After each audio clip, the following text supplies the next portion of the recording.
Data Badan Pusat Statistik Jawa Tengah yang dirilis pada pertengahan bulan Januari 2025 ini menyebutkan orang miskin di Jawa Tengah turun menjadi 9,58% atau berkurang 0,89 persen poin dibanding Maret 2024 yang mencapai 10,47%. Penurunan persentase tersebut menjadi yang tertinggi di Pulau Jawa. Dari 6 provinsi di Pulau Jawa, persentase penurunan penduduk miskin di Jateng menjadi yang tertinggi. Ada sejumlah fenomena sosial yang berimbas pada penurunan kemiskinan di Jawa Tengah, mulai dari kenaikan upah buruh yang tercatat pada Agustus 2024 menjadi Rp2.405.447 dibanding Februari 2024 yang tercatat Rp2.252.660 per bulan.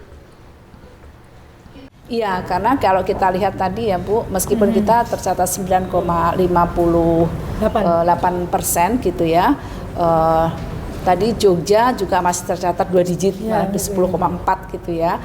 Kemudian penurunan Jawa Timur 0,2 atau 0, sekitar itu gitu. Jadi 0,2 sampai 0,4 lah ya. Tetapi kalau kita ya alhamdulillah ini ya Bu ya 0,89 itu sungguh luar biasa.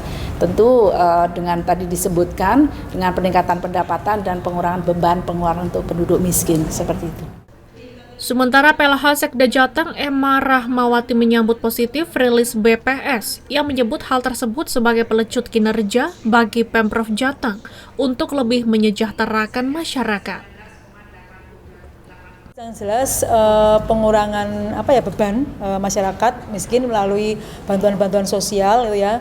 Selama ini kalau pemerintah pusat ada PKH, ada juga bantuan-bantuan beras. Kami Jawa Tengah juga ada kartu Jateng Sejahtera KJS yang prioritas untuk disabilitas, orang-orang yang sakit dan juga orang miskin yang lansia dan sebagainya itu kita ada. Kemudian juga pembangunan rumah tidak layak huni, jamban, kemudian juga sanitasi atau spam untuk masyarakat miskin yang air bersih ya.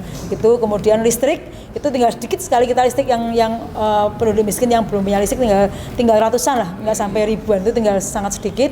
Kemudian juga pendidikan, bagaimana kita memastikan bahwa anak harus tetap sekolah gitu ya, jadi dengan cara apapun gitu ya, meskipun nanti mereka di SMA sampai SMA ternyata ada yang tidak diterima, itu dipastikan mereka tetap sekolah.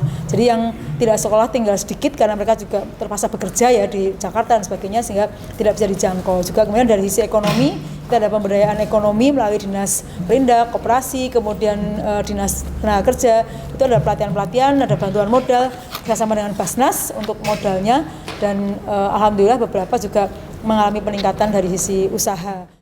Pada 2025, upaya mensejahterakan masyarakat tetap digenjot, apalagi di tengah ketidakpastian perekonomian dan perang antara Rusia-Ukraina. Restu Indah melaporkan.